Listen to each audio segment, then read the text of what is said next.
Good evening, everybody. Tonight we have the great pleasure of having Mr. Bill Johnson back with us. Bill, welcome back to the Candlestick Forum, and we're glad you're here tonight. Thank you. Was that okay? I thought you had more. I'm sorry. I guess that's my cue to start. So welcome everybody, and hello options traders. I hope everybody's had a good week up to this point so far, and looking forward to a good weekend. And I've got some good stuff for you here to think about and contemplate, especially for everybody who is fairly new to options, because what we're going to talk about tonight is probably the single most important topic in all of options trading, and that is volatility. I'm sure anybody who's traded options has certainly heard the term volatility and hear options traders talk about it, but very few people understand why it's so important. Most people think that it just means lots of chop in the market, and that's what we like to see, big price moves. It goes far deeper than that. It really gets down to what we call the fair value of an option, and to see if we are going to make a trade as the buyer or the seller, is this a good deal?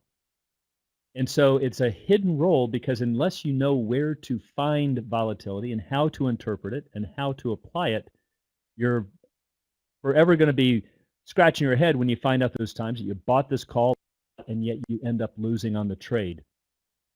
So that's why I want to talk about it. It's a very important topic no matter what type of trading you do, long, short, long-term, short-term, doesn't matter. Got to understand volatility.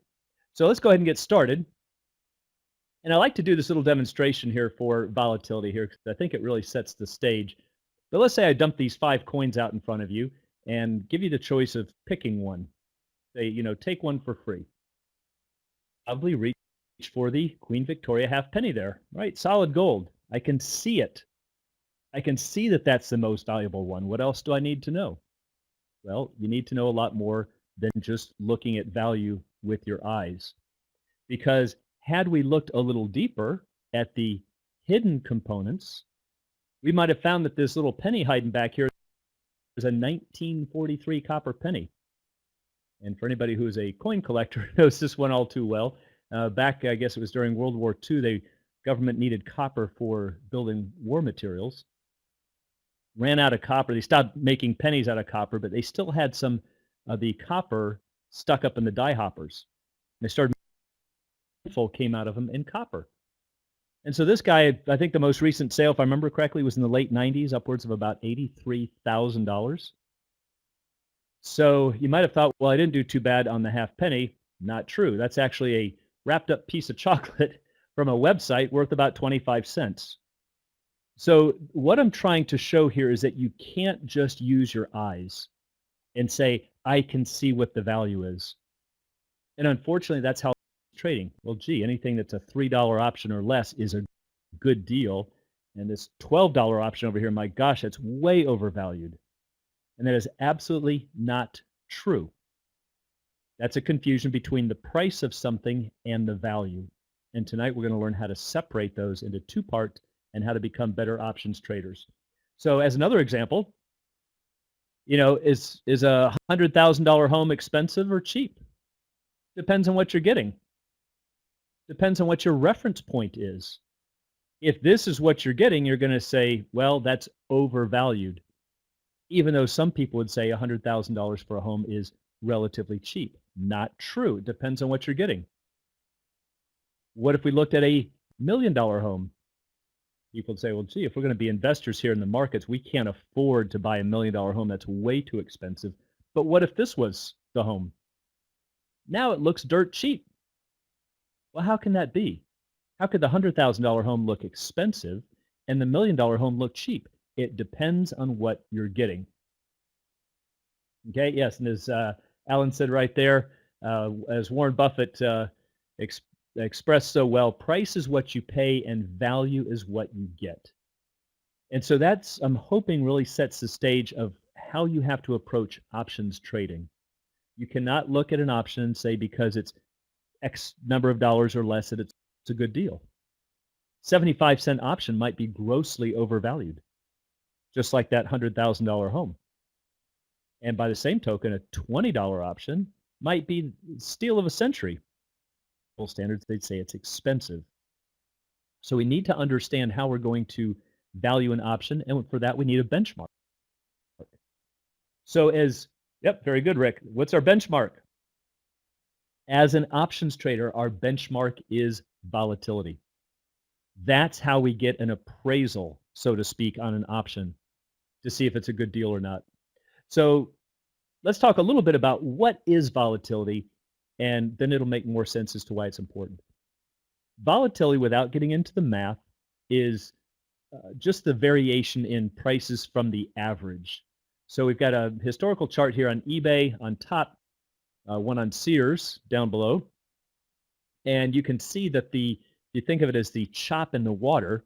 Of course, we have to look at the scales. They're both trading from about roughly the same scale. So there's a lot more chop in the chart in the top on eBay. And very little chop, kind of very, very smooth, even though it's uptrending. Do not confuse trend with volatility. What I want you to do is start training your eyes to see this. What is the average price on the top chart? Somewhere around here. If you look at the deviations, and down here is our average for down below. If you look at the deviations on the top chart, that's what's showing volatility.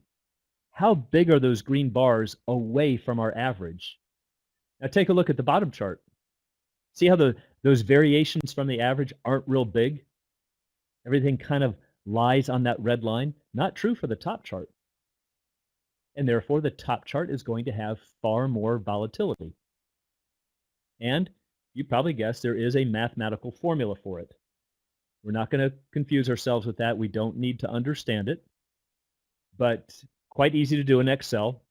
But if we were to do it and to actually measure it, we would find that it was 43% over this time period for eBay and about 10% for Sears.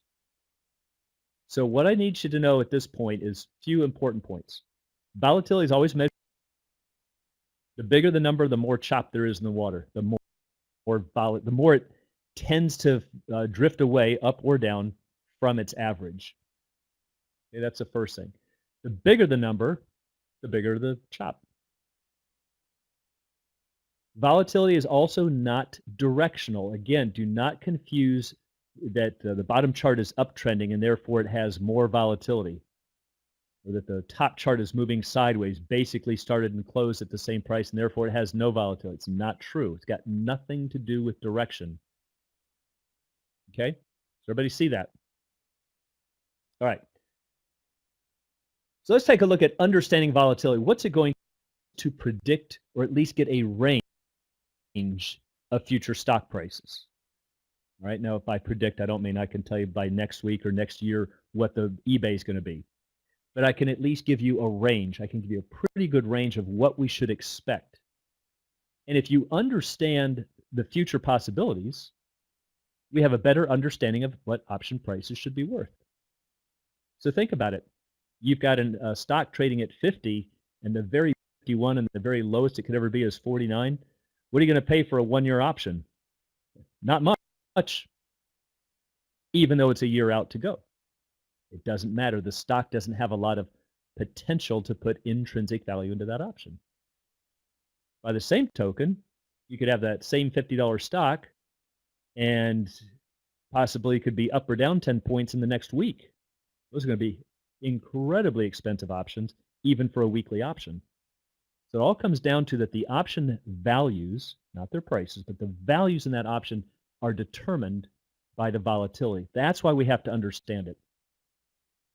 So to get a little deeper dive here with volatility and how it races, we can go to what they used to call these things like a Plinko machine. This is a digital version. You can find them on the web where they're actually animated.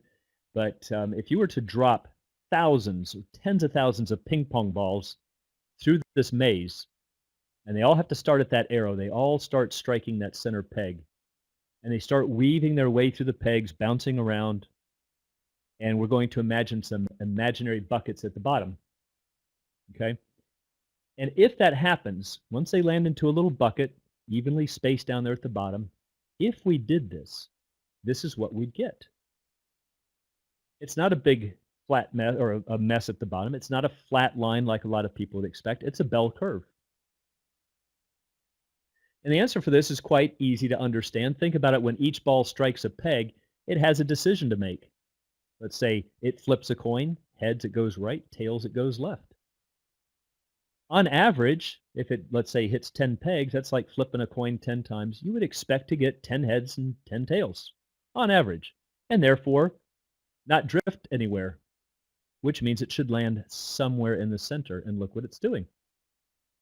However, we could also have those rare occasions where it goes heads, heads, heads, heads, and we get 10 heads in a row and we land way out to the right. Or we get 10 tails in a row, we land way out to the left. Impossible to get 10 heads in a row? Not at all. It's just very low probability.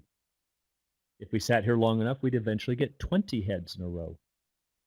So you can never confuse low probability with impossibility. Those are all likely. They're just not going to be all that common. Or I should say they are all possible, just not real probable. But we get this bell curve in the eyes of randomness. So how does that apply to, let's say, a laboratory? And these are some little things I put together in Excel. And we did an imaginary $100 stock, and I'm going to give it 20% volatility. I'm not going to explain how I did that. It's just allowing a little bit of wiggling up and down, kind of like we discussed before. And we're going to let it drift for about 250 days. That's roughly how many trading days are in a year. And so I'm going to turn it loose. Now, obviously, there's no news that's affecting this or economic reports, earnings. It's just strictly volatility. That's it. Kind of started and stopped in the same spot. But if I did it again, I'm not going to get that exact path. Just like if I flipped a coin 250 times, I'm not going to get the same sequence. So let's try it again. Different path, pretty close to the same ending. Do it again. We do it again. Again. And if we were to sit here long enough and do this tens of thousands of times, this is what we would get. And if we were to actually measure down at the bottom what's called the terminal value there at 1 year away, and said, well, how many times did it close, let's say, between $100 and 10 cents above or 10 cents below? And we were to count it. And how many times did it land in the next 10-cent group, above and below? Those are like our imaginary buckets. Guess what? We would get a bell curve down here. And so the volatility shows us the amount of drift. So if we did this with 10% volatility, you're going to get a very focused cone like that in the top. If we give it 20%, like the one we just did, you get some spread, some variation, but not an inordinate amount. Look what happens with 40% volatility. Possibilities start getting way up and way down. So obviously, the more volatility, the more the stock price can move, and therefore the more valuable is the option. Okay? So a stock price moving through time is exactly like our little Plinko machine over here. Okay? That's what's causing this bell curve down here. Now, in the Plinko machine, we have these in the original versions, but in the digital version, we don't see them, but that would be news or trades. Big block trade comes in, stock price gets jarred up a little bit. Another trades come in, gets pushed down a little bit. That's all the little random ticks that if you stare at the net change on a stock, as we all know, it's just second by second. You can't tell if the next tick is going to be up or down. It's random. And that's what helps us to predict, or at least project, what is a good guess for future stock prices. Okay? Marshall is asking a good question. The 20%, for example, is one standard deviation. We're going to get to that. That's a very good question, but the answer is yes, but we're going to talk more about that. Okay? So, speaking of that, good little segue here. You all probably remember from basic statistics, if you stayed awake through that, especially on the parts of the bell curve, that there was a little section they usually talked about called the empirical rule, because it's tried and true. It just never seems to fail. And no matter what type of volatility we give it or what type of random event we give it, about 68% of your data is going to fall within what's called one standard deviation. And that's this area right here in this blue, kind of that center chunk. About 95% will fall within two standard deviations. That's the light blue plus the dark blue. And almost all of your observations will fall within the entire bell curve. Don't confuse that to mean that everything falls within 3 standard deviations. There's a 4th, a 5th, a 6th, a 7th. Those standard deviations keep going. But after 3 standard deviations, it is minuscule probabilities out there that it's just not really even worth talking about. So for practical purposes, 3 standard deviations is the final frontier. So you want to understand these numbers, 68, 95, and essentially all, 99.7. A lot of trading platforms will allow you to enter these to get projections for stock prices. Okay, so we'll see some of this coming into play later, but I just want to show you where those numbers are coming from. So how do we interpret it? Well, if we have a $100 stock with 20% volatility, that is 1 standard deviation. Convert that to dollars, 20% of 100 is 20 bucks. So now 1 standard deviation, add 20 and subtract 20. What does that give you? 80 to 120, the first bullet point down there. However, does that mean that in 100% of the cases it's going to land there? Or in 10% of the cases? What's the answer? 68% of the time we would expect that stock to fall somewhere between 80 and 120. If I want to look at 2 standard deviations, I need to add 2 times 20 or 40. So I add 40 bucks to 100 and I subtract 40 bucks. Or you could look at it as adding and subtracting another 20 on either side from that first bullet point. But that widens out my range to 60 and 140. But because it's a bigger range, I have more confidence, and I'm now 95% confident that that stock is going to be somewhere between 60 and 140 in a year. Volatility is always annualized over the course of a year. I'm going to show you how to scale it in just a moment. And then finally, if we go 3 standard deviations, that's 160 and 40 would be my predicted range. But I would also be almost 100% certain that we would be somewhere between 40 and 160.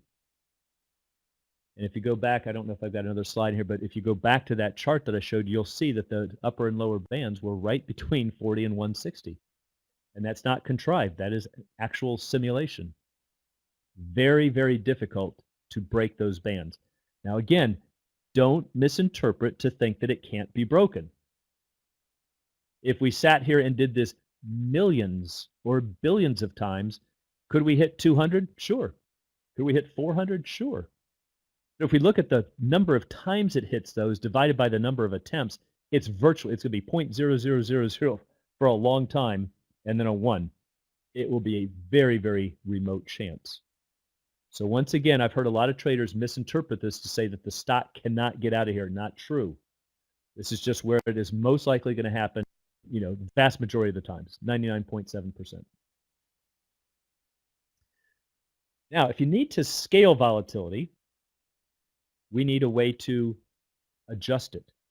And unfortunately, that volatility is not as easy to scale as it is with, let's say, interest rates, right? We can say if a bank is paying 10% per year, and I only keep my money in there for 6 months, I'm going to make 5%, half the time, half the rate. Volatility is not quite that easy. And it is instead proportional to the square root of time. So if you want to take our 20% volatility and look at what that's going to be over a month, let's say you're trading a 30-day option, you need to take the square root of 12, because there's 12 one-month periods in a year.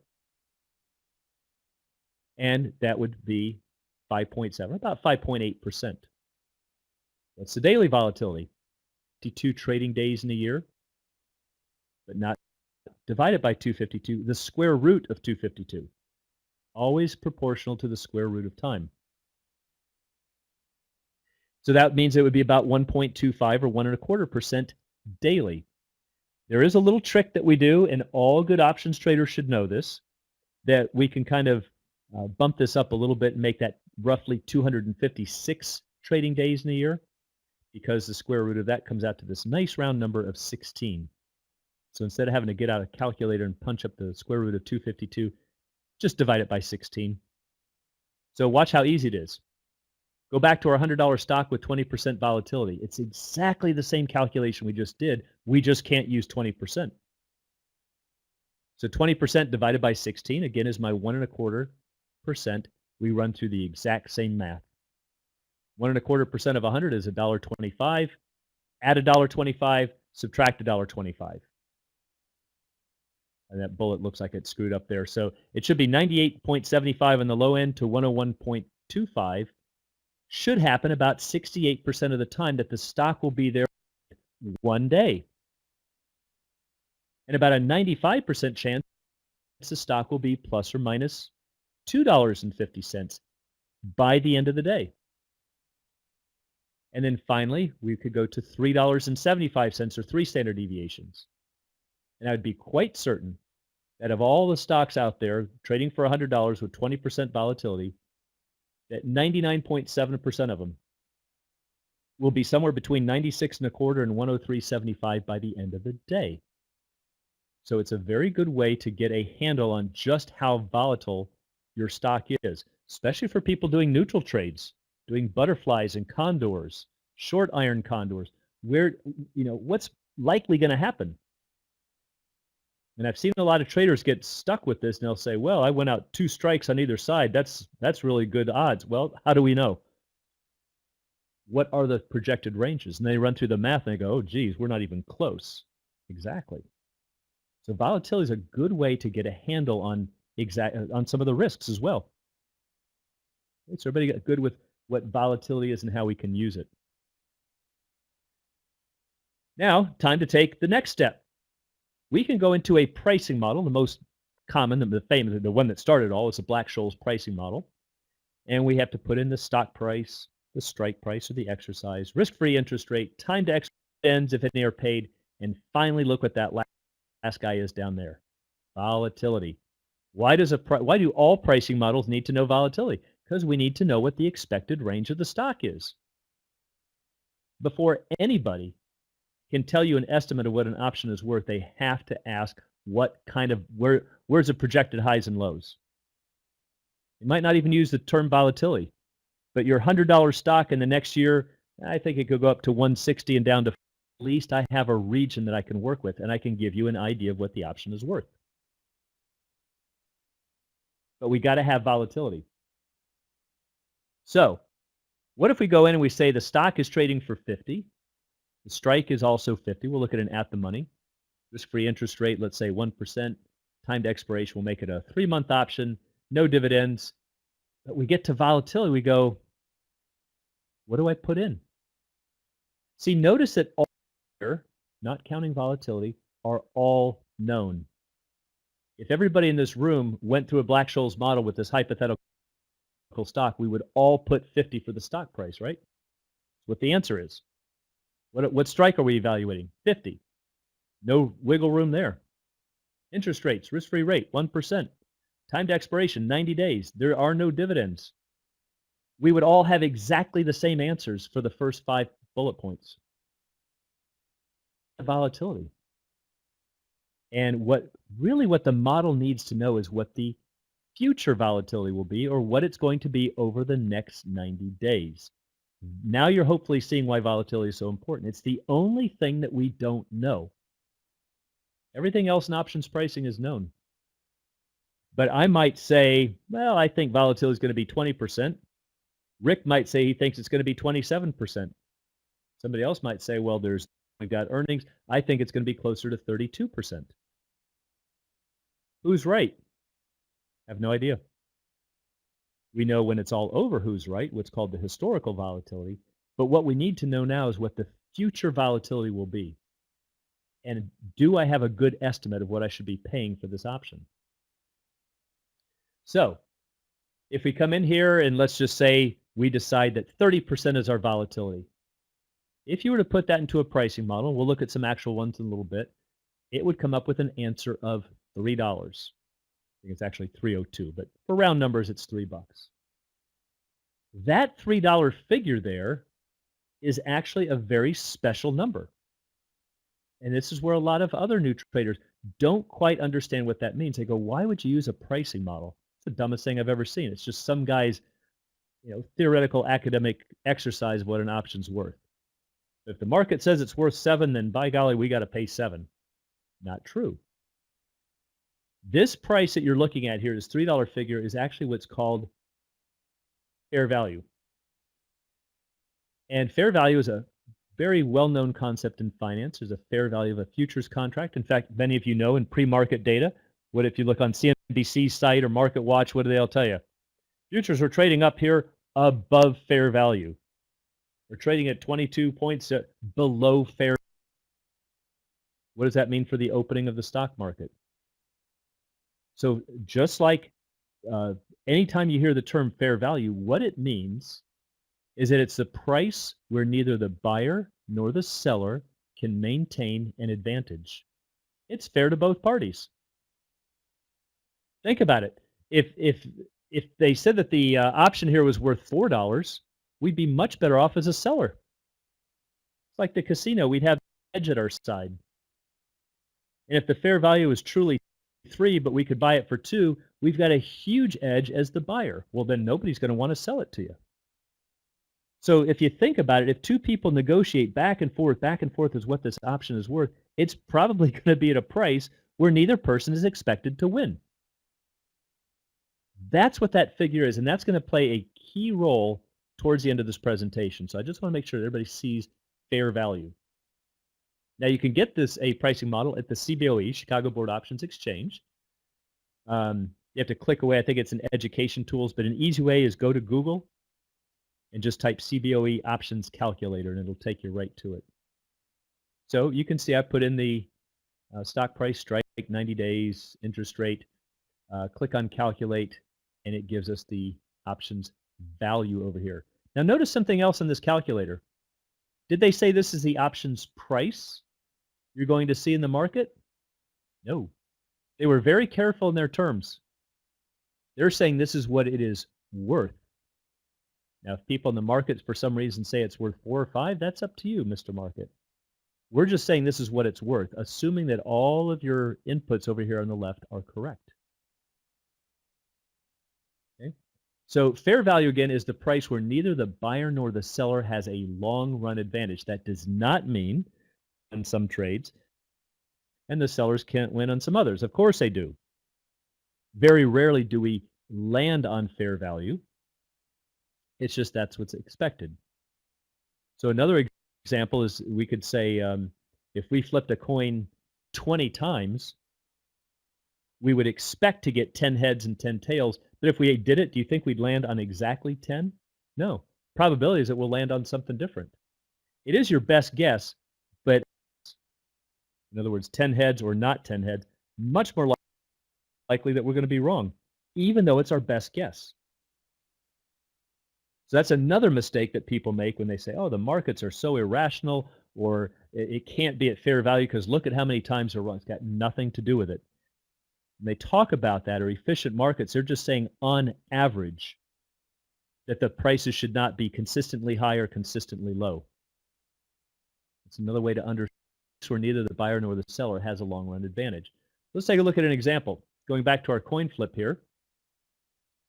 If I give you the ability to win $1 at the flip of a coin, what's it worth? What's it worth? Well, if you were to get this at less than fair value, okay, let's say you paid 50 cents, you're going to end up having an edge, just like the casinos. You're going to end up going on this long-term winning streak in the long run. If you pay more than fair value, you're going to end up going down on a losing streak. So what is the fair value? Well, think about this. If 50 cents is a good deal, that's too low of a price. And if $1.50 is too high, then, oh, there it goes. There must be a price somewhere in the middle that's not too high or too low. And what do you say? Okay. Should be $1. You should be willing to pay $1 to make $1. And if you did that, this is what your graph looks like. All right. It's just going to go sideways over time. And we're going to see that on a much bigger scale towards the end of this presentation. But volatility drifts sideways, or fair value drifts sideways over time. Understand fair value. There shouldn't be any long-term bias up or down. Now, just for a little side note, this is exactly the principle that allows casinos to make money. Now, I thought I'd throw this in here because I've heard traders say this before when they talk about risk-reward ratios. They'll say, well, I only take a trade if I can get 3-to-1, or actually a reward-to-risk ratio. I can make $3 for every dollar I risk on reward-to-risk ratios. And they say that the bigger the reward-to-risk ratio, the better. The riskier. The misinterpretation. So let's take a look at casinos. Look at these payouts. What a wonderful reward-to-risk ratio. My gosh, if you bet on a single number here, you can make $35 for every dollar you spend. Sounds like it's low risk. But it does make some people wonder how in the world a casino makes money. How can they afford to pay you $17 for every dollar you bet? If you can bet on two adjacent numbers, or do an actual street bet or a corner bet. How can they afford to have these what appear to be such great reward-to-risk ratios? Wally's asking a good question. How is implied volatility determined? Yes, it is. From the Black-Scholes model is the correct answer. We're going to look at an example towards the end, so hold that. So the answer here is how casinos make money is they pay off at less than fair value. That's why people lose in the long run. Can you beat the casino? Sure. You just can't do it over and over and over consistently. So just for a little proof, if you bet on that single number, you want to see a winning system for the casino? Take 38 $1 bills, cover the board. There's only 38 spaces. This is roulette we're talking about, by the way. You'll receive $35 plus your dollar back for the one you don't lose your dollar for betting on it. You get $36 back. Well, wait a minute. We laid out 38 in the board. We get 36 back. I lost $2. So see, the casino, it's a 5.25% edge that the casino has. Not a huge edge, but certainly enough. And this is why the casino couldn't care less if you got 20 different people playing, or if it's just you, or if you want to think that you're going to cheat the system and cover the board. Off at less than fair value. That's what's going to guarantee you'll lose in the long run. Well, guess what? As an options trader, if you are consistently selling options that are below fair value, you've got no shot in the long run. If you are consistently buying options above fair value, you've got no shot in the long run. You'll win a few trades here and lose a few trades. But if you want to make good, consistent money, you have to understand the role of volatility. We can't just use our eyes, like at the beginning of the presentation, say that a $3 option or less is cheap. We need a different way to measure it. Right? So why are we going to consider volatility? Well, by not considering volatility, you run the risk of overpaying for an option. And again, that means you can be correct on the stock's direction, but still lose money. How frustrating is that? Conversely, you could also be wrong on the strategy, but still make money. I know it seems weird because everybody thinks that a call option goes up just like a stock. It doesn't. There's an extrinsic value to it. And we'll see the role that plays in a little bit. But you're not dealing with the stock. It's highly correlated with it, but it's not the same thing. So if you want to see a case in point, here's one of my favorite examples. To our crystal ball here, and we get a nice reading. I'm getting an impression. It's getting clearer. Here we go. AGIX is going up. Now, AGIX is pretty much a pink sheet stock, if it's even around at all today. But at one time, it was a really high volatility trading stock.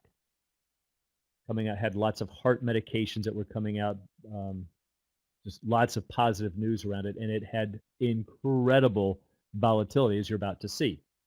So let's say that we go, hey, my broker told me that AGIX is going up, or I heard it on CNBC, or I read it on this chat board. What are we going to do? Well, we've all been trained, right? Stock going up, we buy calls. Well, let's see. Here's this option right here on the top of the board for $8.10. Oh, that's way too much. $6.70. Oh, that's overvalued. That's way too expensive. $5.60. That's, this one down here at 40. That looks pretty good. I think that's a fair deal. And I'm being facetious here because this is how most people approach it. And so they look at this and they go, okay, $4.80. I'm going to be a buyer because I think AGIX is going up. So notice that our date here is September 16th of 04. Top chart up here, same one, September 16th of 04. September 22nd, just 6 days later. The stock goes from 1881 to 2118. That's like a 13% increase in 6 days. That is a gargantuan increase. So therefore, we must have made out like bandits on our call options, right? Because we got leverage on top of it. So we go to our little trading platform. We bought for $4.80 and what? $4.70? How in the world did that? How did I just lose 10 cents with the stock going up in 6 days? That wasn't from time decay or theta. What in the, and they go, oh, you know what? Saw my order, and as soon as I sent it, they put the bid at 470, and I lost. And now I want the number to the SEC. And I actually had that conversation, interestingly enough, back when I was on an active trader options team. Same thing happened. Guy calls up, first words out of his mouth, give me the number to the SEC. He said, this is rigged. I placed my bet. The stock went up. I was right, and I demand to be compensated. They're missing the things they can't see. And as I always tell traders, things that are easiest to overlook are the things you can't see.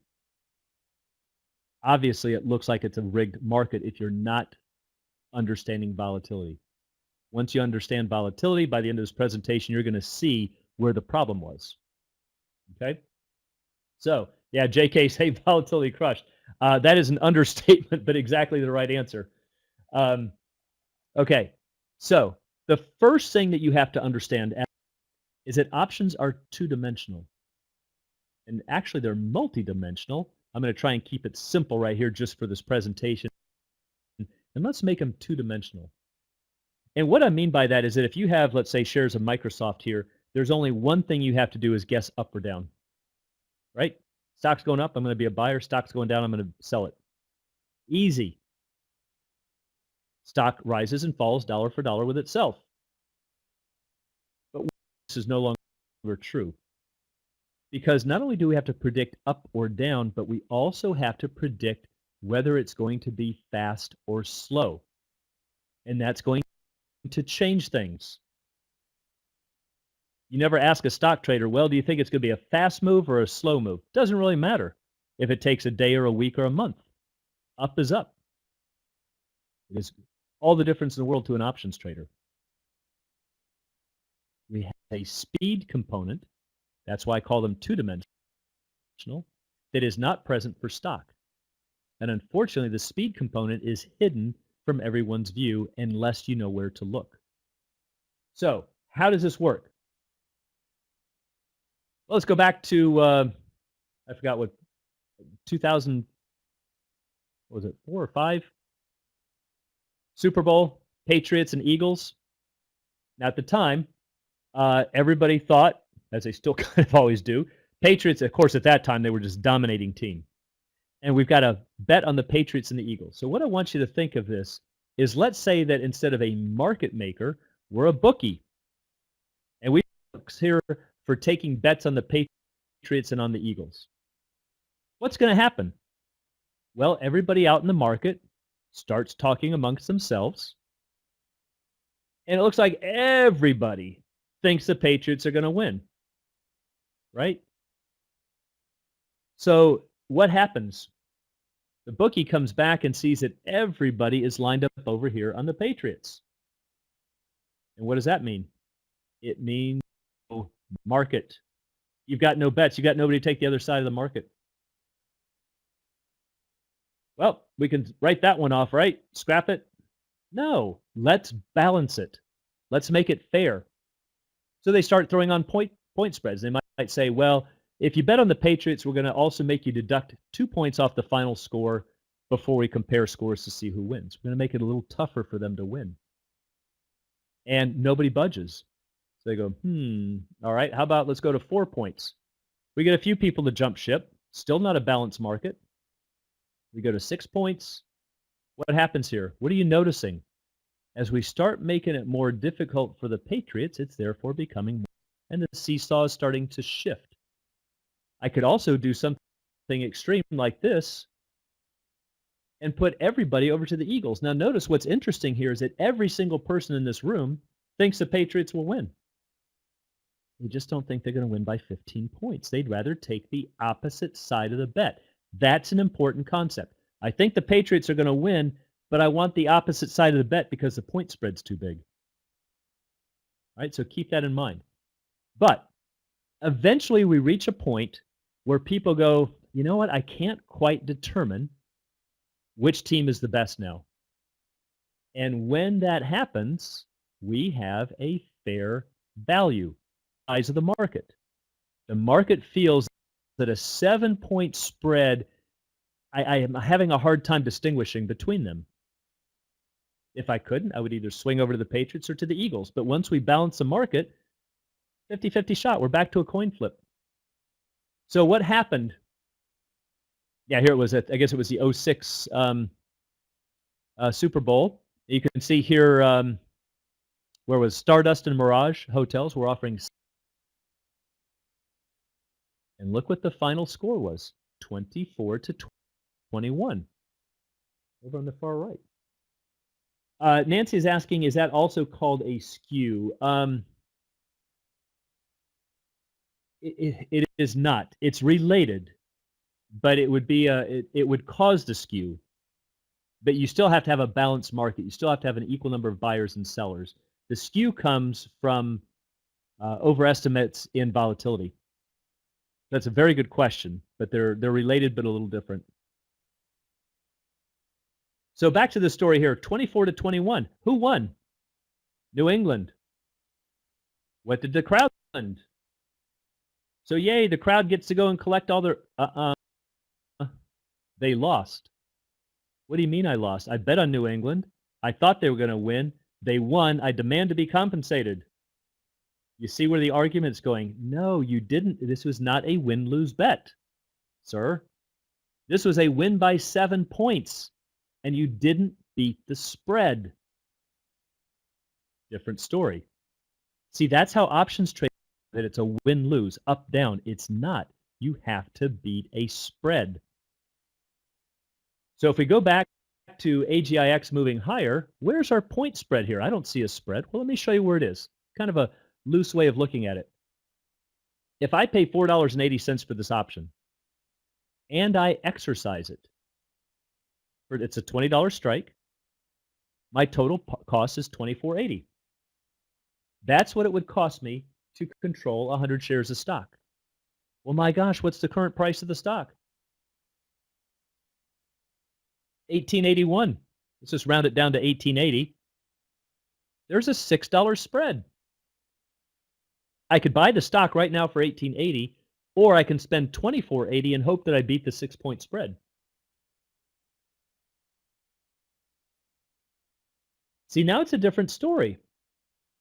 It's not, people think if I pay $4.80 and the stock goes up, my $4.80 price goes up. That is not true.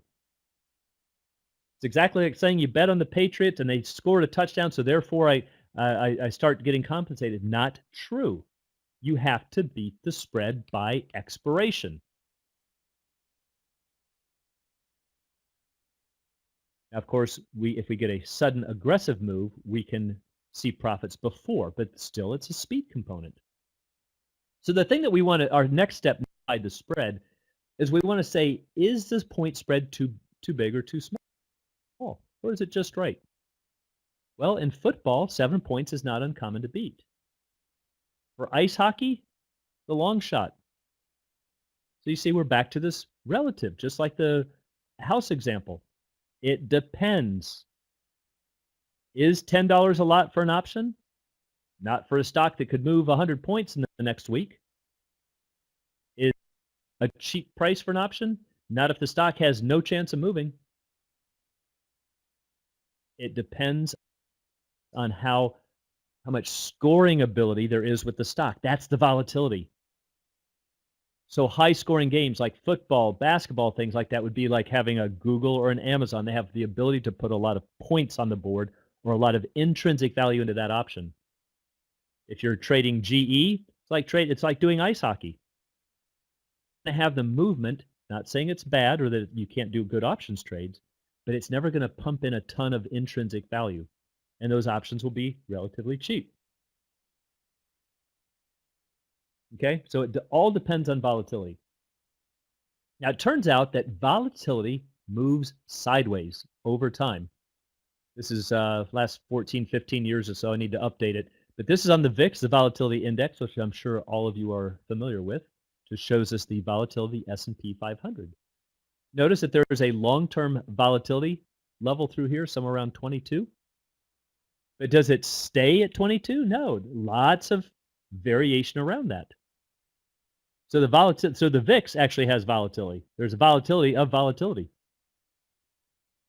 But there is a long-term trend. But do you also see how it goes sideways? That's important to notice. Even though the stock, Steve is asking, we're not familiar with options, where the 1% interest rate come from. In that example, I just made it up. But in the real world, you would say, if I'm looking at a 90-day option, you'd say, where's a 90-day, maybe a treasury bill? Now, the good news is on that CBOE's calculator, it will default to, so if you type in 90 days, it'll give you whatever the 90-day T-bill is. If you put 30 days, it might change. If you do a year, it's going to change a little bit. So it will populate that box for you. But really, all financial assets have to have account for the cost of carry. So there's always, interest rates always play a factor. Yep. Good news is they don't really affect an. Try it sometime. Go to a pricing model, change it from 1% to 2%, and it's going to hardly budge the price. It's a good question. So anyway, back to our VIX here, that it just goes sideways. This is one of the few constants in all of options trading. In fact, not even all of options trading, all of financial markets, that volatility goes sideways. Do you think that's something we could use? It's one thing that we know, and yet use it. It's one of the things I always teach. Trade on things you know, or at least make sure we incorporate that. Instead, people go, well, I think the stock is going here, and I think this is going to be here, and I think the earnings will be good. All you're doing is picking at things you have no idea about. And yet, one thing that is the most important, that is a known constant, people completely ignore. Okay, so this sideways motion is important. Now, where does that come from? Well, a good example here, one of my favorite examples is the Sports Illustrated Jinx. Many of you have probably heard about this back in, I think this was in 2004, that they tried to get Kurt Warner from the Rams to pose, and he refused because there's this long history of Sports Illustrated that whoever makes the cover of the magazine, that their career stats start to plummet. So they had this huge article about the SI Jinx. Well, what do you suppose really causes it? Whenever you make the cover of Sports Illustrated, was it for doing something mediocre? Doing something below average? Nope, quite the opposite. Think back to this cover here. Mark McGwire hits his. That's what gets you on the cover. So next season, should you expect 71 or less than 70? And the next year, you should expect 72. The next year up to 80, and then no. This is an extreme event. We should expect him to fall back to the average. And in fact, if he had a horrible year, maybe only got 5, we would expect the following. He's going to start drifting towards his long-term average. Okay, and in fact, if you look at his stats, I think in the following 3 hit 65, 32, and 29. And his long-term average was right around 30. We went right back to the mean. So if we keep these points in mind about volatility and that it moves sideways, watch how it can improve our options trading. Let's go back to the very beginning of this presentation. AGIX is moving higher. Okay? AGIX is moving higher. That's our premise. The options price is 480. Do we just go buy it? Do we say 480 is cheap? $100,000 house is cheap? No, no, no, no, no. We need to say that's the price, but it doesn't mean it's a good deal. How much intrinsic value can I expect from this stock? Well, we need a volatility number, right? Before we go into a pricing model, we know the stock, the exercise price, risk-free rate, volatility, timed expiration. We need a volatility number. So if we went to look at historic volatility, and at the time, this is the chart that we saw for 30-day volatility. And by 30-day volatility, what I mean is we go back a year maybe on our chart, and we look at days 1 through 30, and we calculate volatility. And then we calculate days 2 through 31 and 3 through 32. We're always looking at a 30-day window. It's like a moving average for a stock. And this green line is that of that volatility. So we can see over on the far left side of the graph, the high was up around 70. Low was down around 35. Okay. Well, I say only trade risk reward 4 to 1. See, but that's if you're doing it for the right reasons, that's okay. But a 4 to 1 reward to risk is a 20% chance of winning, it's an 80% chance of losing. It doesn't mean that people misinterpret risk as the amount they have in the trade, not the probability of losing.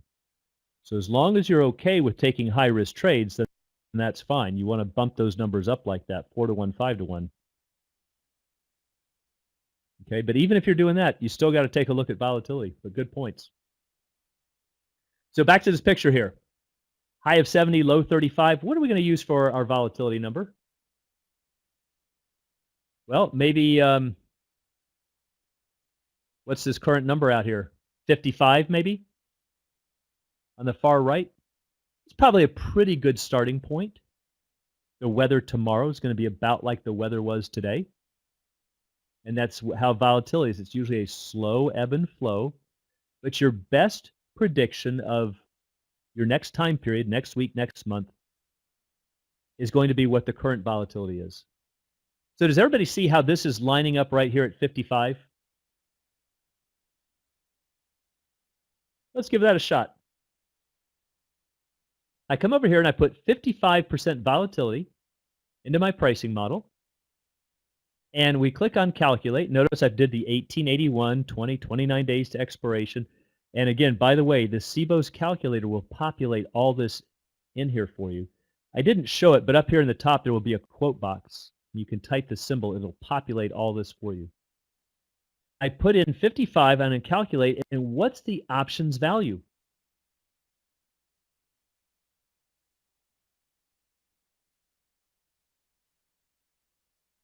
$0.71.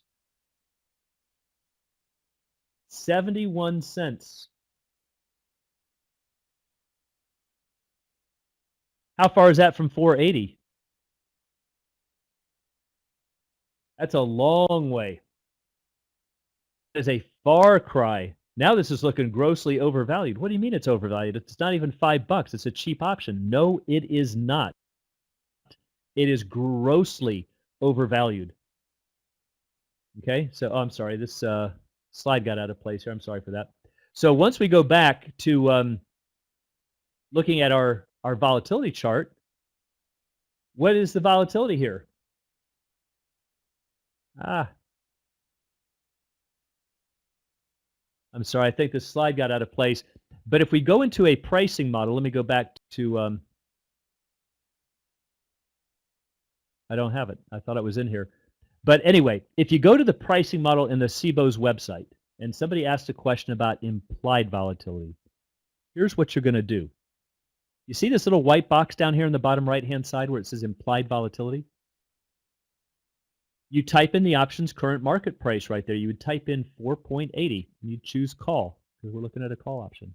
And then we click this blue calculate button in the bottom right. And if you did that, the volatility will show up right here where it says volatility percent in this right box. And it would be 250%. 250. And in other words, if we put 250 in this volatility on the left, the option's price would be. So the implied volatility is just saying what is the volatility necessary to put into a pricing model that creates the current market price. Well, now I've got something I can sink my teeth into and actually measure. 250%. Did we ever see that anywhere on that chart over here? Anybody see 250% anywhere? Okay. There's your 250%. What does that look like to you? A little bit like Mark McGuire up here? So now let me ask the crowd. Now that we've got some really good invisible information, I say invisible because most people don't know where to look for this. What is your best guess as to what's going to happen to that red line, to that current volatility number? Is it going to continue rising?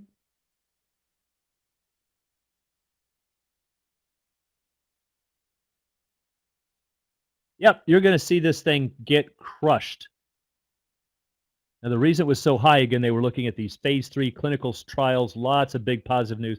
People thought this was going to be $1 million stock. But the volatility was so incredibly high. So look what happens now. The blue line is the stock price. Did the stock price go up? Yes, it did. Look at the yellow line is the volatility. What happened to volatility?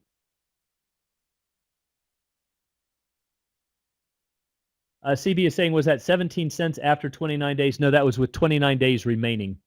That box in the calculator saying how many days remain. That happened to be 29 days when that was shot. So what happened to volatility? Got crushed. Where did it fall to?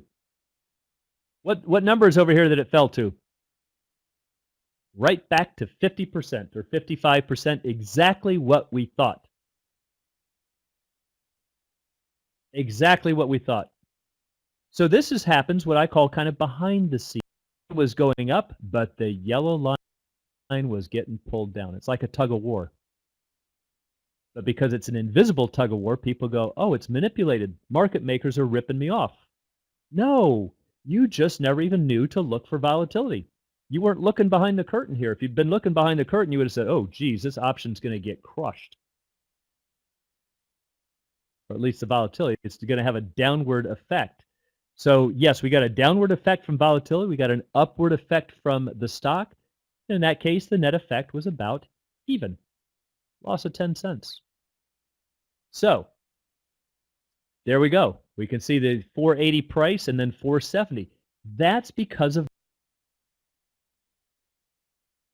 Okay.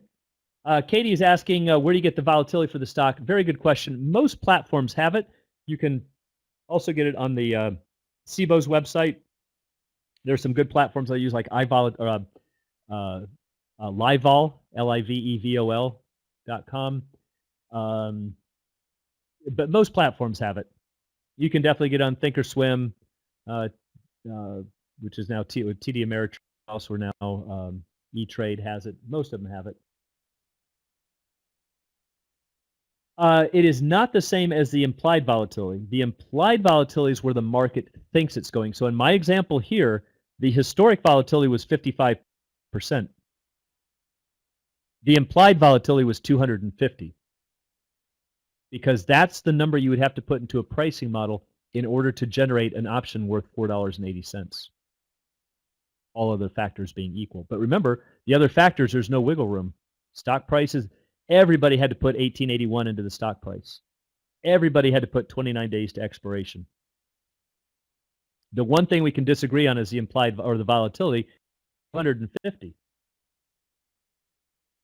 So now to start putting it all together. As an options trader, before you start putting on these trades, you cannot think like a stock trader. You can't think up, down. You need to think like an options trader. So we have to line up 2 dimensions correctly, not 1. What was our direction on AGIX? What did the crystal ball tell us? Up or down? It said up. So I know that I'm bullish. If I'm a stock trader, I just go buy the shares. I'm a one-dimensional asset. If I'm using the options, I am not done. I'm actually far from done. What was my volatility? Was volatility too high or too low, in our view?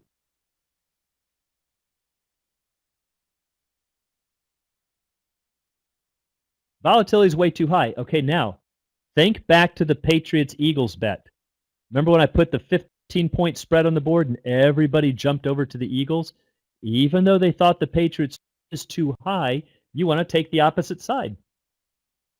So if volatility is too high, do you want to buy the bet or do you want to be the seller? You want to be the seller. Isn't that what was happening? Everybody who bet on the Eagles was really selling the bet to the Patriots? Or vice versa? Of course, they're taking the opposite side of the trade. That's the seller.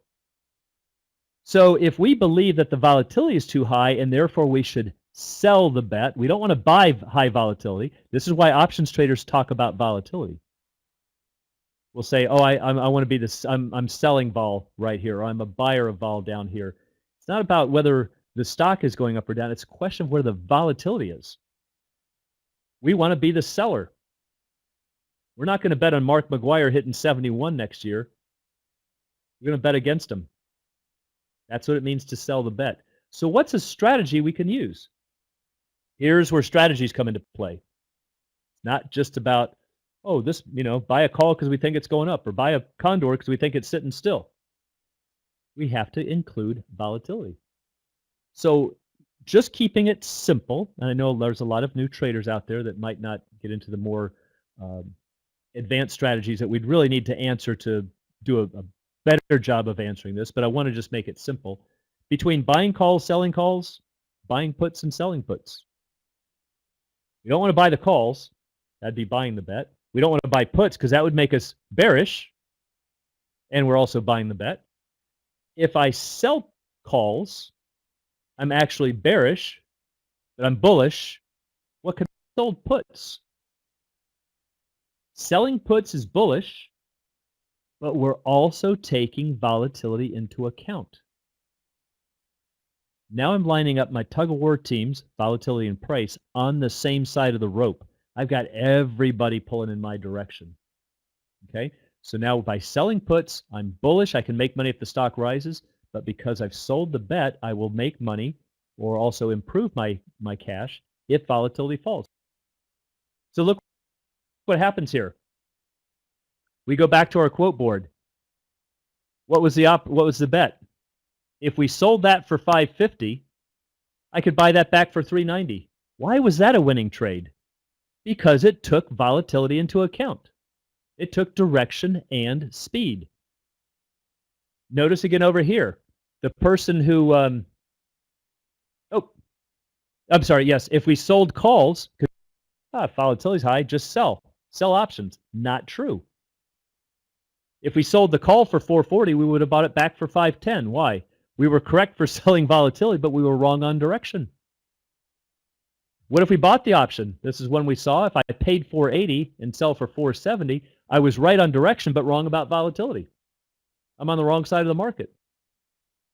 But finally, notice the stock price, $18.81 to $21.18. If we were the stock trader, we made money.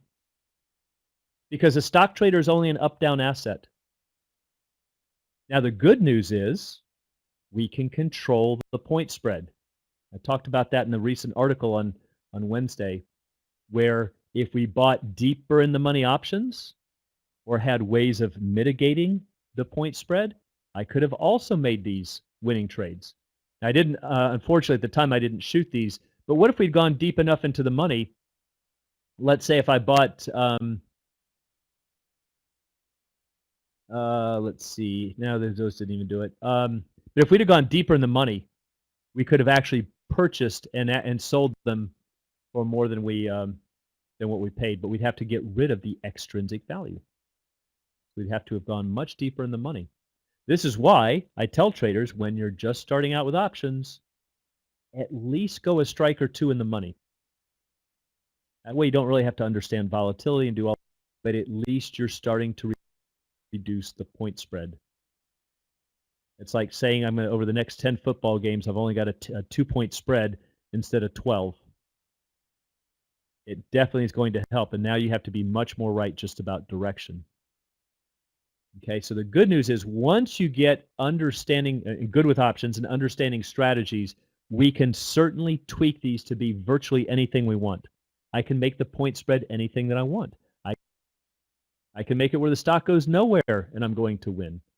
So even though this presentation might paint a little bit of a grim picture, I did it from this perspective because this is how most people see options. I'm just going to buy the cheapest one on the board. I'm going to buy the at the money, and then they end up getting hurt.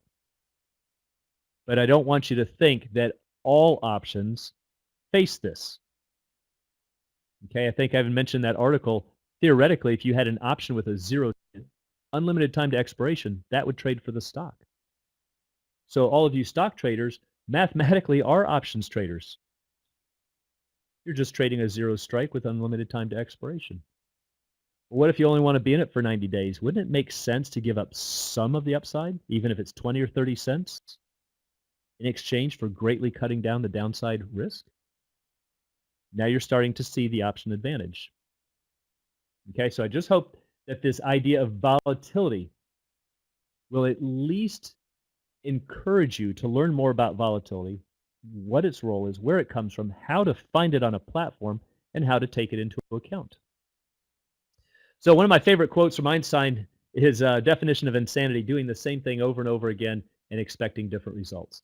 And if you are one of these options traders who keeps beating your head against the wall and trying different things, but always buying the options that are slightly out of the money because you think they're cheap and a good deal, you're just doing the same thing over and over again and hoping. And hope is never a good strategy.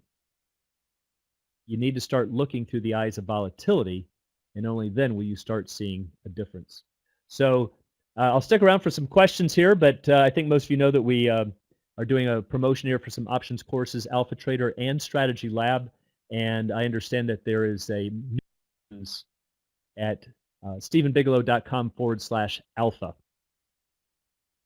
So anybody who wants to learn more about the art and science of options trading would love to take you through full-blown course from beginning to end. So questions from anybody? Art is saying, what is the minimum expiration time you recommend? Fabulous question. It depends. That if you are, let's say earnings are coming out tomorrow on a stock. Well, buy the weekly that expires tomorrow. The whole thing that you're betting on is just for one day. There's no sense in spending something that's 6 months out and finding that the whole thing collapsed because the stock didn't even recover after 6 months. Finance, always match up your cash flows to the time periods. Now, I'm going to read between the lines. I think what you are asking here is if you are just trying to be more of a long-term investor or maybe a swing trader, I still go out longer times. I mean, I typically trade leaps. I will sell shorter terms against them, but there's a number of reasons why I do that. Not only are they cheaper in terms of volatility falls off drastically as you start getting up there, but also because of the square root pricing rule that I kind of talked about. It takes about 4 times as much time to double an option's price, and therefore it's becoming cheaper to go out in time. So it's like buying things in bulk at Costco. Yeah, you're going to pay more for it at the register, but when you look at the per can price that you're paying, it's much less, and that's what you have to focus on. What is my per unit of time cost? If you take that, do it as an experiment. Take that in the money leaps and divide it out by the number of days, and you'll see it's virtually nothing. And then you look at all the benefits you get from it. So if you're just trying to, I think the stock is going up. More is always better, but I would tell people 6 to 9 months Because remember, you can always close a position out early. You can always sell back any unused time to the market. But if you get yourself boxed into a corner and you go, gosh, if I just had one more day, you don't have it. You'll never be upset for having too much time, trust me. Jay, you need 60 cans of sardines. Exactly. Annual, when can we access? Oh, can we access this recording? I believe the answer is yes. If one of the tech people are back there listening, I'm sure that they send it out in a couple of days. Probably send you a link for it, but it is being recorded. Can you buy 2 negative 40 positions as 1 negative delta option? Very good question, Rob. The answer is yes at that moment, though. And that's the key phrase, at that moment. Because beyond that, those 40 delta options, because of gamma, are going to eventually go towards a 200 delta, whereas your 80 is only going to go to a 100. So they behave equally only for, let's say, the next 10 or 15, 20 cents. If you want to stretch a little bit and say that they're roughly equal, maybe the half, they'll stay fairly close. But beyond that, now all bets are off. You have different gammas. Your 80 delta is going to have almost no gamma, and your 40 is going to be approaching a lot of gamma.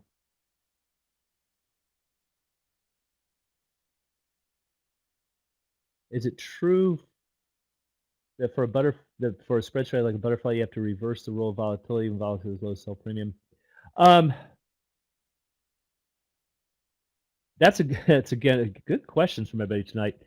The general consensus is that, I mean, when people are selling butterflies, that you want to sell when it's low volatility and that you're expecting it to stay. That is that if you do that, you're going to find there's really no profit. There's just not going to be a lot of money. So you have to kind of assume that you're getting into a period where you're probably going to see some fall off in volatility. But the point is that you do want to, you have to take that into account. Okay, you're going to have positive vega, you're going to have negative gamma, negative gamma, negative vega, you're going to have positive theta. Be aware of those on your butterflies.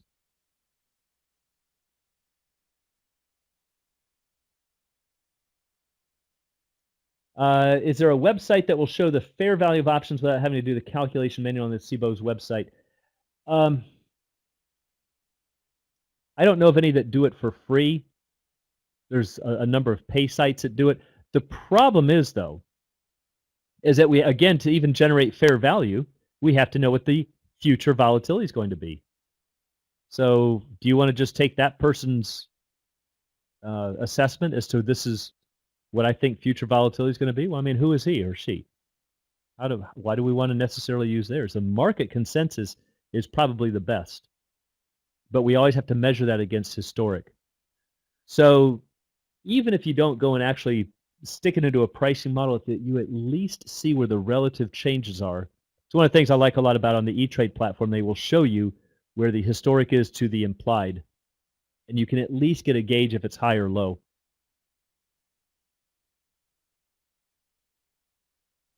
Elliot, if you sold large size out 3 standard deviations, didn't you increase your probability and gain a lot of size with less risk? Fabulous question. Actually, you don't. Now, you do have a higher probability of that stock staying in the middle, and therefore you're going to see potential reward drops, which is why, all things being equal, condors are going to pay less than a butterfly.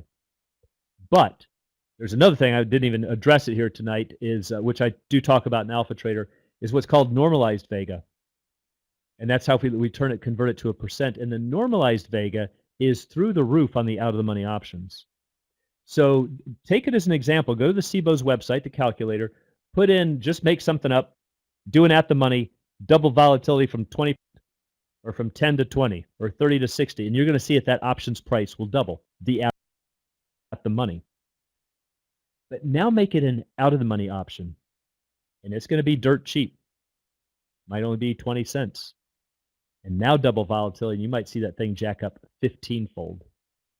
And the problem is that when traders think that I'm going to go out 3 standard deviations or 2.5 standard deviations, but there's no money in it. Well, let's do it, 10,000 times. And now suddenly I've got a free $5,000 sitting in my account. You get a bump in volatility and you get a down move in the market. And suddenly that's now $60,000 negative.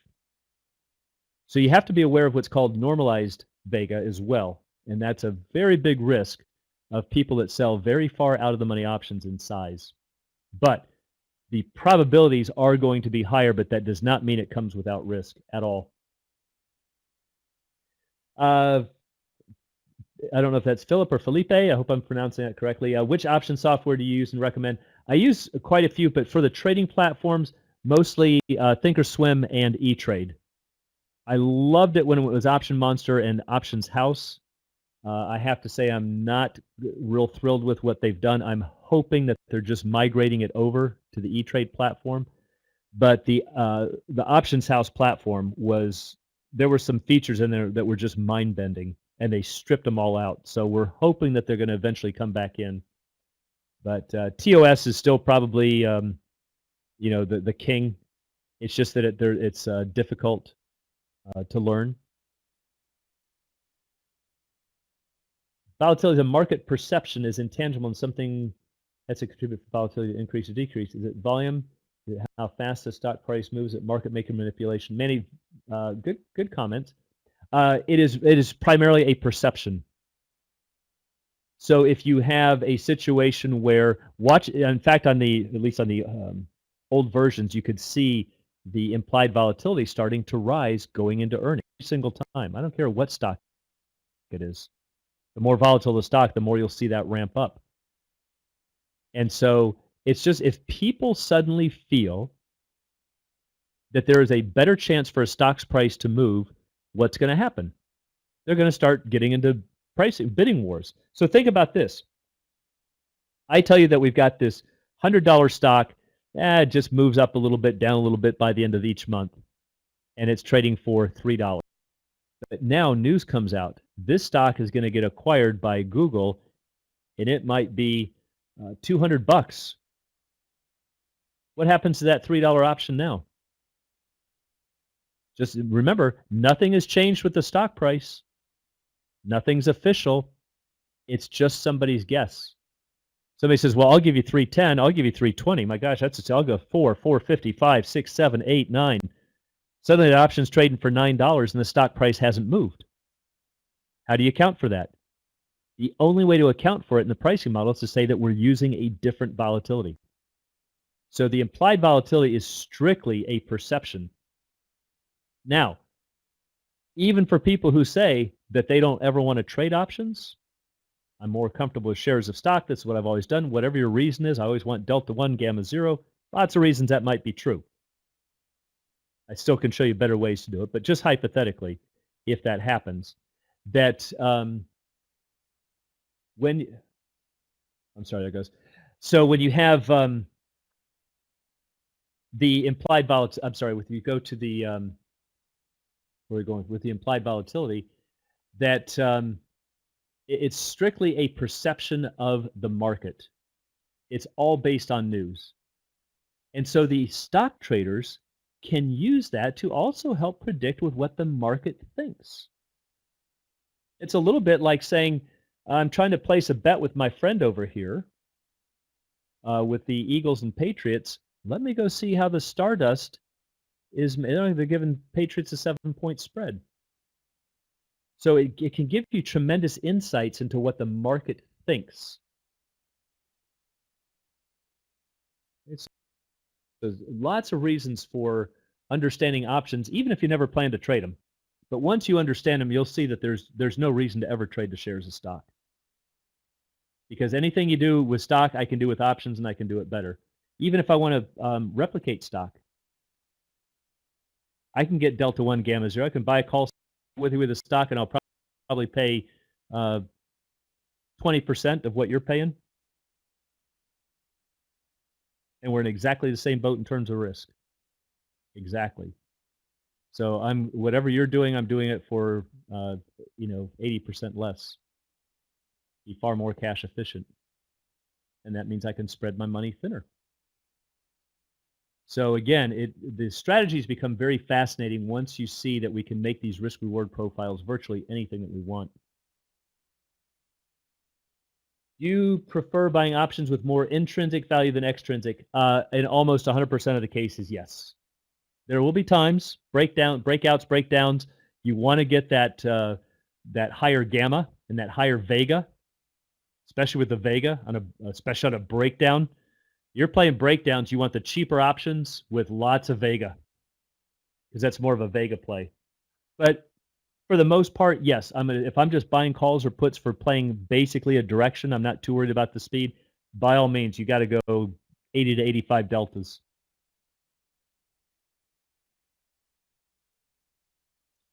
Marshall, what's your view of buying out of the money options ahead of earnings to take advantage of increased volatilities and sell before earnings?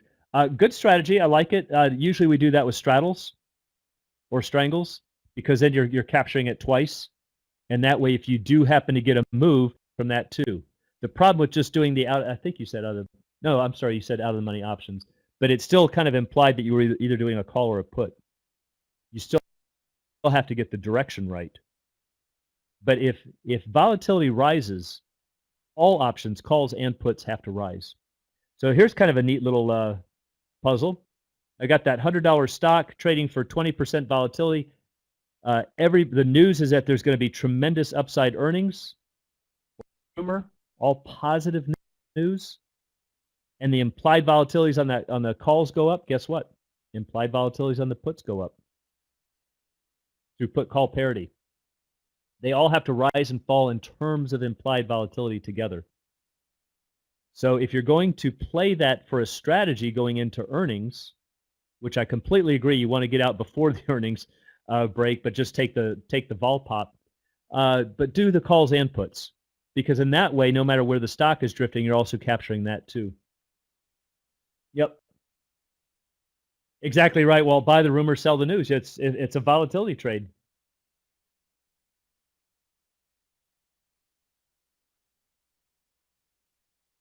What's your trading universe for option trades? Over the years, I found that liquidity is paramount. That's not, I know that a lot of people think that. Are you talking about for open interest?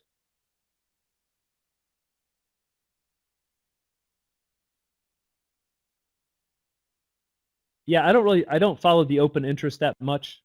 And I mean, unless you're coming with a huge trade.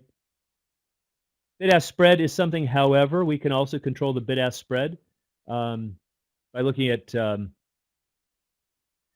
number of different ways. We can look at box spreads, we can look at conversions, reversals. We can see where the spread should be, or you might see a tight spread on the put side, but a wide spread on the call side.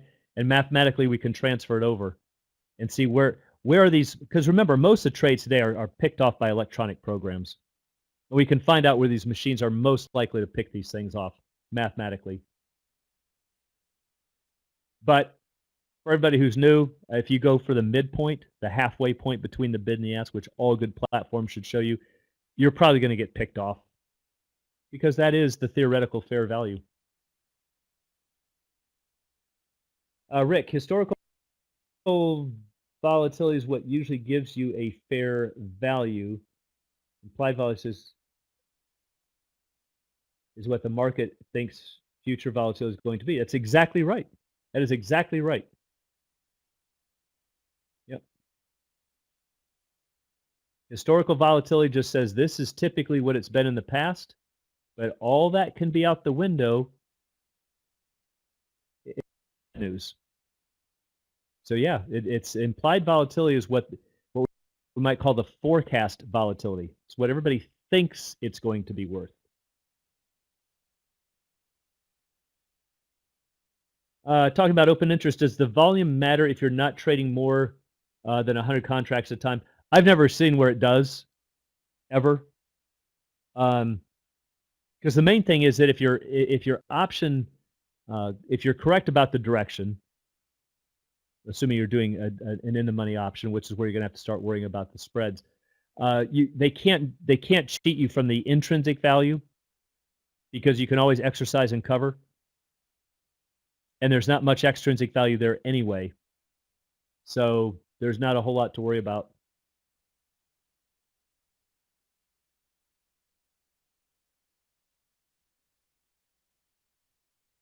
How do market-making firms use automated black boxes to take advantage of options pricing? When is it more prevalent? They're out there all the time, and even far before technology, they used to have ARB desks where there were literally people sitting there with a set of eyeballs on a computer screen. Well, the call's here and the put's here. If we bought the stock, if we financed it with this and punching it out on calculators, and I mean that's how slow things would start in the early days. People didn't even understand the markets. And so they would have an risk arbitragers where there was it wasn't a pure arbitrage, but it was a statistical arbitrage. And of course, nowadays, by the time you even think you've seen it, it's long gone. It is absolutely long gone. So what they're looking for is ways that they can get into locked trades, usually box spreads, conversions, reversals, jelly rolls, all kinds of things that they can do to lock in 5 or 10 cents. And because there's so many different combinations that we can do, it's very hard to keep them all exactly in line, at least perfectly in line. Are they reasonably in line? Oh, absolutely. But they're rarely going to be perfectly in line.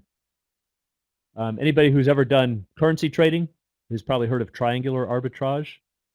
We buy a pair here, we convert it to another, and then we convert it back to the home currency. By going through those 3 steps, a lot of times you can end up with free cash. And that's exactly the same concept that they're doing. And they're just saying if these are the prices, and they're doing lightning fast calculations. Now, of course, what you also might be alluding to are the high frequency trading, which is a completely different animal. And what they're trying to do is to one up the markets and saying, well, I see that this firm over here has a big order lined up, and this guy just got hit with an order. Let's see if we can increase the bid by a penny and pick this trade off. And if it goes our direction, we've got it. And if not, we can dump it off to somebody else for a penny. We got a penny's worth of risk. We might make a bunch of money. So they will go out there and try to more speculate with that. But what you're talking about are more the black boxes. That's just strictly looking at fair value. Yeah, it's actually interesting. One of the things we actually do in the financial engineering class is we'll go through the futures contracts, like an S&P 500, and say where are the fair value boundaries, and then where is it with and without commissions, and where can this drift before you start getting picked off with arbitrage opportunities. And I've actually had computer programs on my desk when I was working on active trader options where they would show you the high and low, the buy program kick in, but the S&P itself could or the futures contract could drift in between these boundaries without being able to capitalize on an arbitrage. So that's what they do. They're just always out there looking for these little discrepancies in pricing.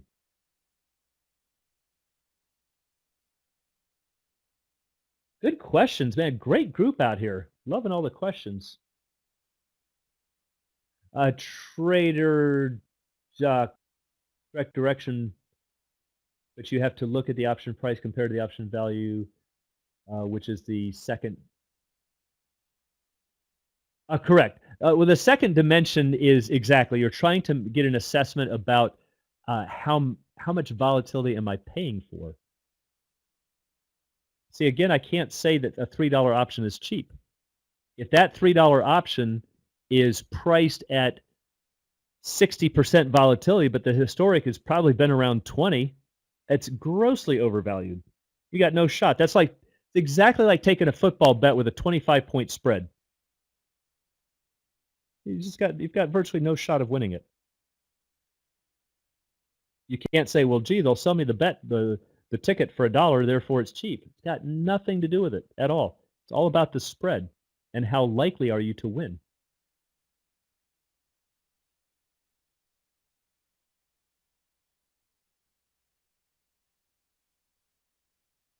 What drives the spreads of strikes? Are these part of the pricing model? I've seen 50 cents. The spreads are set by the exchanges. It used to be back in the day. Of course, this is all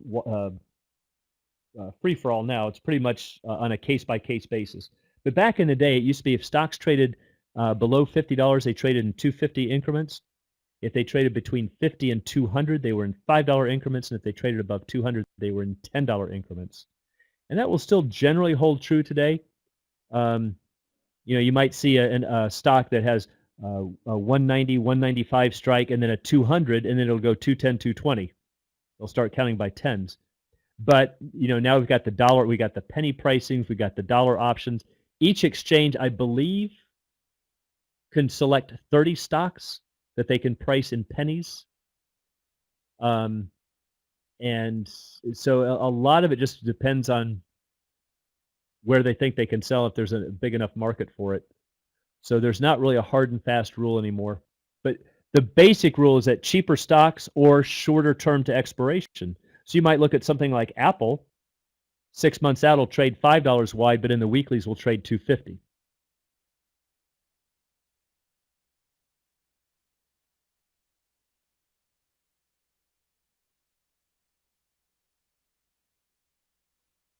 Are you specifically scanning for stocks with high volatility? Not necessarily. That's actually a very good question. Now, why not? Because if you're looking for high volatility, you're going to pay for high volatility. You're not really gaining or losing anything. It's the discrepancies between them that we're looking for. Okay, so you have to always remember that price is the equalizer. Price equalizes all things. Here's a good question that I've thrown out to students before. You're Geico. Would you rather insure the 40-year-old driver who's never had an accident, or the male who just got his driver's license? Well, usually everybody jumps and says, gee, let's take the safe bet. Well, not necessarily. There's no money in it.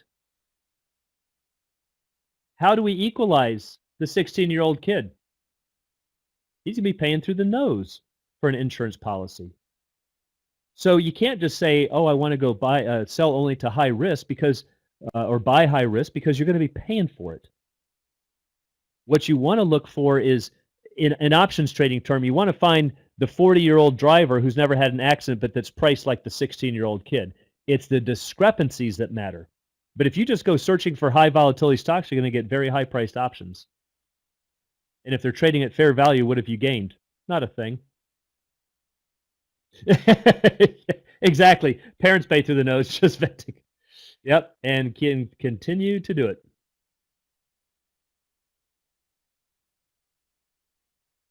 Okay, so does everybody see the difference?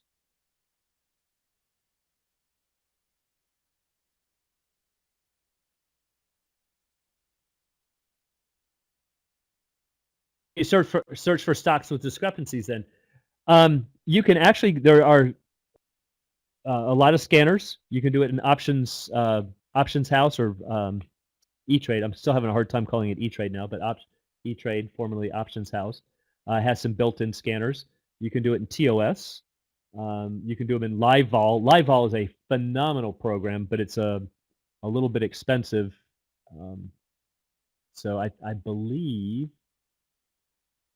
a comped copy, but I believe it's about $200 a month. But I'm telling you, it is a mind-bending program. Very, very cool. But the best way to do it, though, Katie and Steve, is that trade a universe of stocks, a handful of stocks that you get to know, and you'll know when they're high and when they're low. Because the problem with searching for them is that there might be a really good reason that it's high or low, and you just don't know. So I think probably the best way, especially if you're starting out, is get to know your stocks, understand what the average volatility is, understand what's high and low, how many times is it ticks up or 20 ticks up, and start to know what's high and low. Yeah, you can definitely do all those scans in TOS.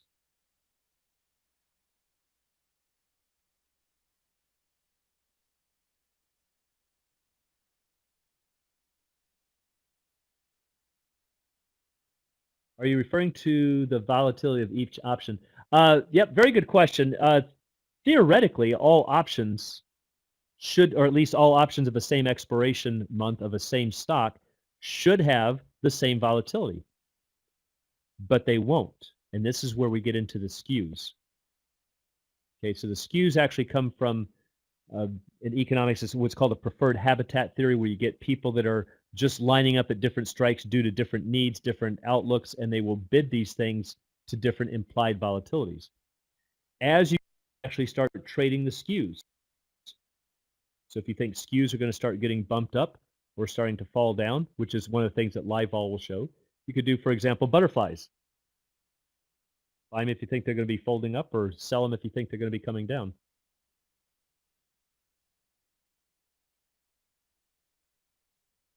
Yeah, it does, doesn't it? You've got live vol, Rick?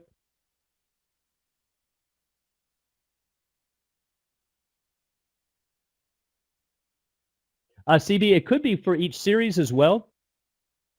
Those are what there's actually a number of different kinds of skews.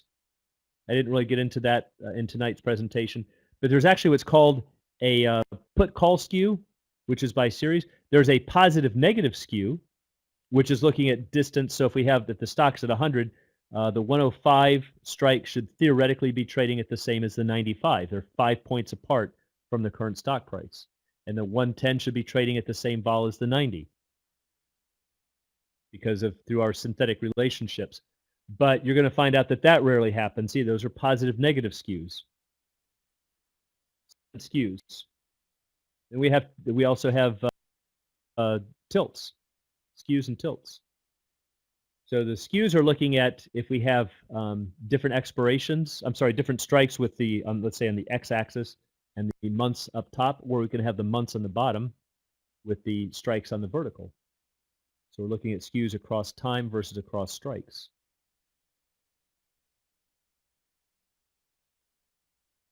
Would you consider iron condors to be low maintenance income? When you say iron condor, you're talking about the short iron, Stan?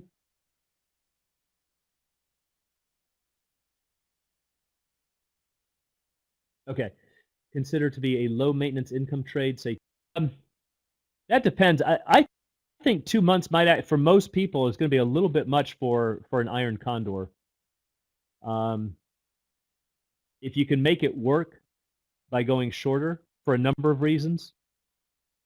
Now, the main reason that we like the irons, though, is for the morphs, because you're going to have an easier morph if it actually breaks out or breaks down, and you have to try to get with the stock. If you put, you'll have an easy morph in one direction, but a harder morph. It has to be a synthetic morph in the opposite direction. So that's generally why we like the short irons. It would have to be an awfully low volatility to be doing it out 2 months, especially because call it low maintenance. You can also roll them. You can roll the butterflies. You probably know how to do that. Roll the butterflies out, buy a butterfly on one wing, sell it on another to readjust as the stock moves. But you go out 2 months, you're probably going to see some movement in there.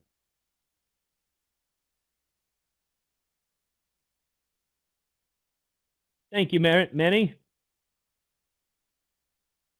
Yeah, nice. I know we were talking about that, Rick, back in the day, weren't we, with Win?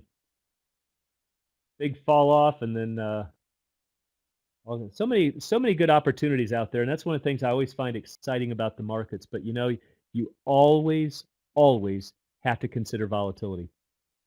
So that's why I just wanted to at least plant that seed in people's heads, no matter what type of trader you are or what type of strategies you're looking at. You've got to at least understand that volatility is a necessary component. And if you don't want to consider that, at a minimum, do yourself a favor and always use in-the-money options. Push those deltas up, and it will greatly mitigate the need for.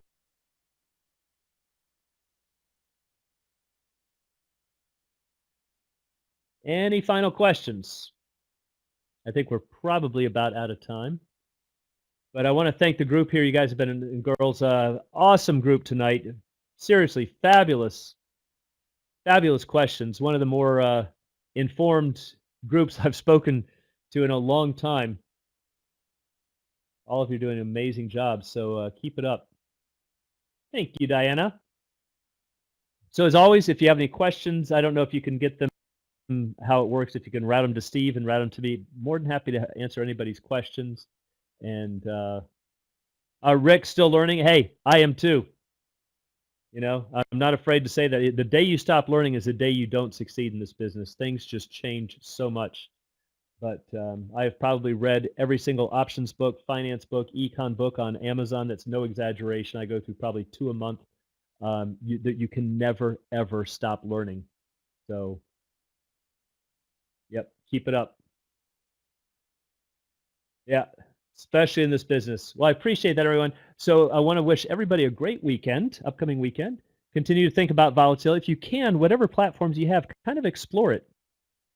See if you can look for implied volatility, or if they have a pricing model, or they sometimes will have what's called a stocks at 100, and it'll show you the high and low. TOS has that on the charting package. It'll show you for X amount of days forward where the stock is most likely going to be, and that's exactly how it's calculating it.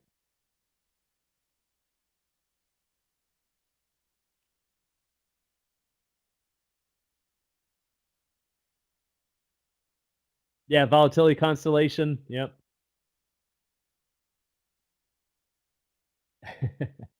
Well, any final questions? Going once, going twice? Anybody? What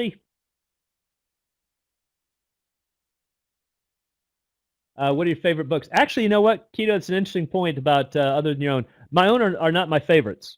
Why? Because I wrote them. I know everything in there. I want to know what I don't know. So I spend far more time reading other people's stuff. Um, but I would say it depends on where you are. But if you're new, Larry McMillan is always off the charts. McMillan on Options is a fabulous book, just kind of a good entry level concepts about options. Love Option Volatility and Pricing by Sheldon Nattenberg, probably one of the best options books ever written. A little, not much, but a little more difficult to read. It's going to be a slower read. It's not just concepts. It gets a little bit into the math, but he does a beautiful job of explaining. If I had to pick one book, that would be one. Options, Perception, and Deception is no longer available, but that is, they're very expensive. I actually have an original copy here, but I think Shoulda, Woulda, Coulda is supposed to be the newer version of it, but not nearly as good.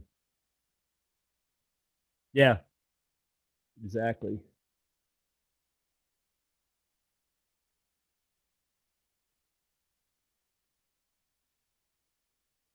The first one I said was McMillan on Options, Larry McMillan. One second.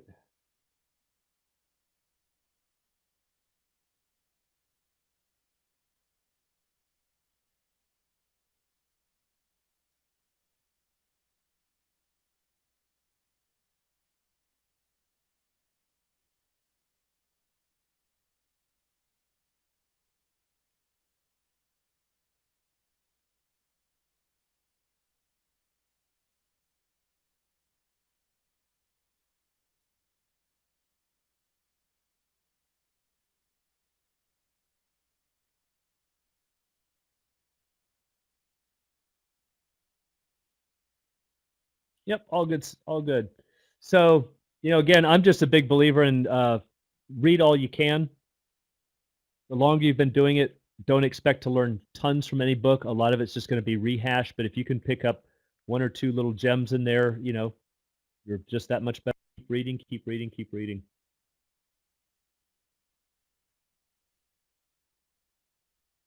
Thanks, Keto. Yep, that's good links there.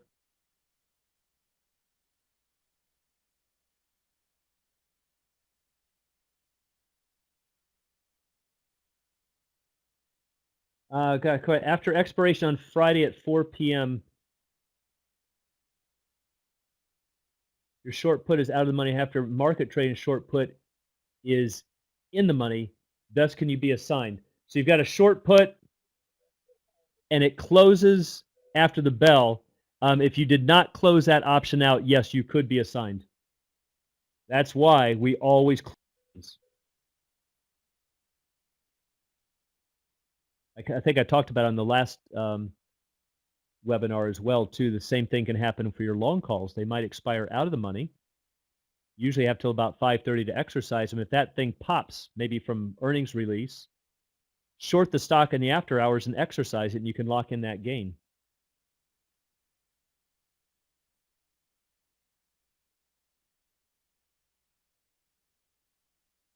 No, you'll definitely have a window till about 5:30. For most now there are some brokers they'll say you got to submit exercise instructions by 3:30 and other kinds of ridiculous things, but there's a lot of them where you can go till certainly after 4. But if you need to make sure that thing is closed out.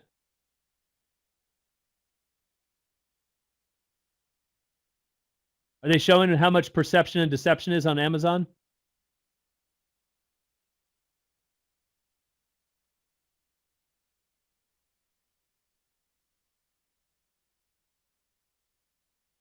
I can't be.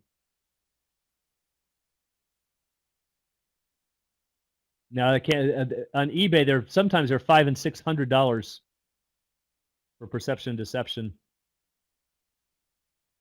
Yeah. In Canada, yeah, to at 3 p.m. Yeah. So it all depends. But the point is that somebody, if you're short that option, that it's because now how do we know that that's true? When does the option technically die? Anybody know?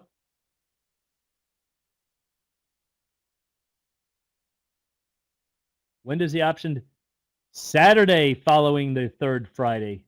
And that's the very reason they do that for clearing. Exactly. So at Friday, it's still alive. Now, you and I can't trade it, but don't fool yourself into thinking that option contract is dead. Okay, if somebody sneaks in an exercise in there, you could be the one getting assigned. Yeah, that's why we always close those things out.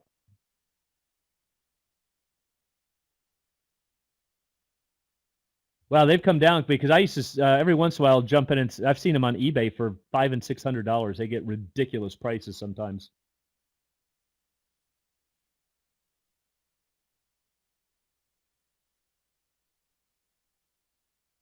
Not necessarily. Deborah is asking a good question. Only in the money. Not at all. First of all, your out of the money might become in the money. But even if it stays out of the money, you can still get assigned. And that catches a lot of people off guard. Why would option out of the money? Well, let's say that I've got the $50 call. I'm a hedge fund. I've got, 50,000 contracts. We wanted to get through the earnings report, but we're going to take a boatload of shares. And the stock closed at $49.90 on expiration Friday. Aside from the dividend, it's an out of the money option. And we're going, you know what? If we pop in an order for, hundreds of thousands of shares here, it's going to get pushed up quickly above 50 or whatever our strike is. So you know what? Just exercise. And we know we've got a clean cost base of 50.00 on every single share. Only 10 cents. Just go ahead and exercise them. And so a lot of times you can find if they're slightly out of the money, you can get assigned. There you go, JK. Yeah, that's what I thought. I remembered seeing people with crazy prices. I have an original copy from, God, I probably had it in, I don't even remember when it was, early 90s maybe? I don't even know when it was published. But I had it back when I was at UCF.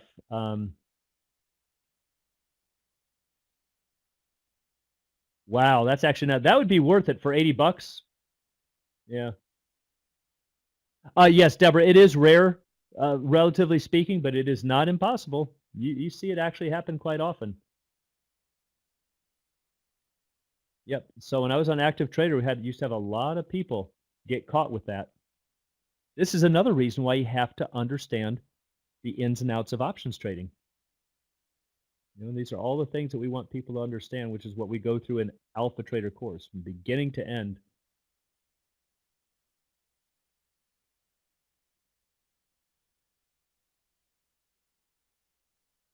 PDF options trading forum notes. Yep.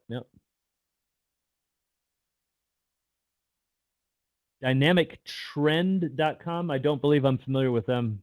Who's behind it?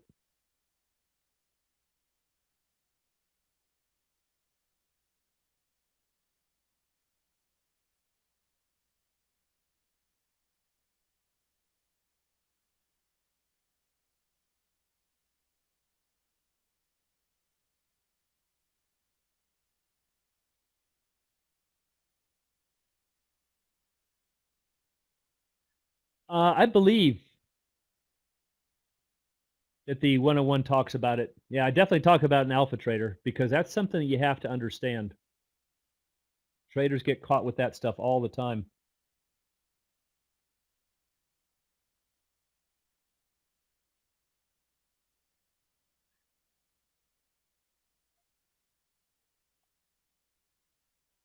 right, Anybody Bill. who wants to talk about yep.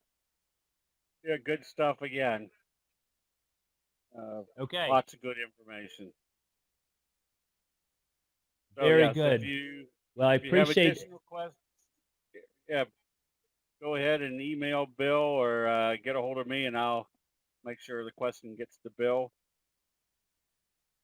But as you can see, he knows so much about options. So we're going to be doing some good option training with Bill here.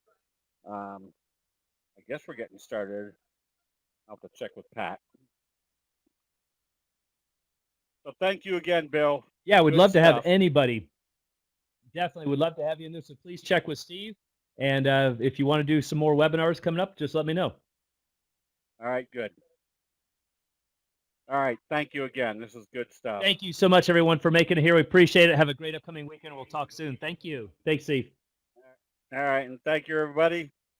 We'll see you in the chat rooms.